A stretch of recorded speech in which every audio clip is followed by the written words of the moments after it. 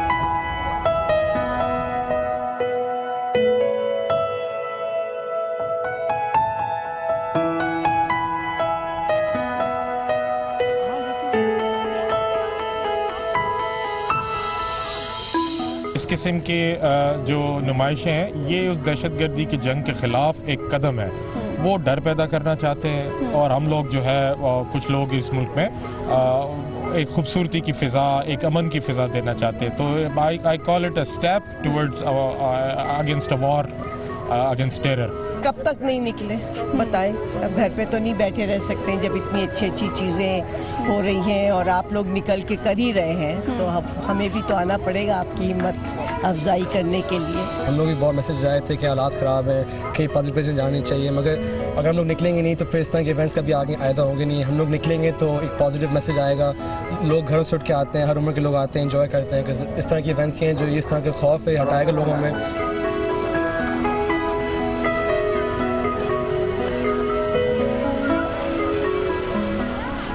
کی بھی بڑی تعداد یہاں پر موجود ہے. لوگ اپنے گھر والوں کو, اپنے بچوں کو, فیملیز کو لے کر یہاں پہ پہنچے ہیں. تمام تر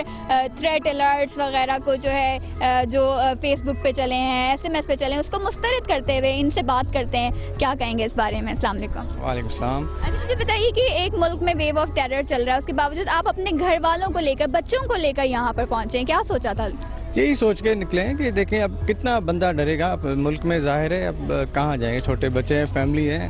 یہاں سیکیورٹی کافی اچھی ہے, دیکھیں کتنا کراؤڈ آیا ہوا ہے. ظاہر بات ہے کہ آدمی جینا تو نہیں چھوڑ دے گا نا. تو پبلک اسپاٹ پہ ٹھیک ہے تھریٹس آ رہے ہیں, لیکن اس کے باوجود اتنی ساری پبلک ہر جگہ پہ موجود ہے. یہ نہیں کہ یہاں پہ پوری کراچی میں کل سے ہمارا آنا ہوا, انٹیریئر سے ہیں ہم, لیکن جس جگہ جا رہے ہیں تو ماشاءاللہ ہر کوئی بچوں کو لے کے نکل رہا ہے, انجوائے کر رہا ہے. جو لا آرڈر کی سچویشن ہے اس کے باوجود آپ دیکھ رہے ہیں کتنی کراؤڈ ہے, کتنے لوگ آئے ہیں. تو اس طرح کی ایونٹس ہوتے رہنے چاہیے, اس سے انکریجمنٹ ملتی ہے. کچھ خوف و ہراس ہے لوگوں میں, کچھ جان بوجھ کر پھیلایا بھی جا رہا ہے مختلف میڈیمز کے ذریعے. اس کے باوجود یہاں پر لوگ آئے ہیں بڑی تعداد میں. آپ کیا سوچ کر نکلے, کیا میسج دینا چاہیں گے؟ پاکستان کے حالات وغیرہ ابھی فی الحال تھوڑے سے خراب ہیں, لیکن پھر بھی یہاں لوگ آئے, بہت اچھا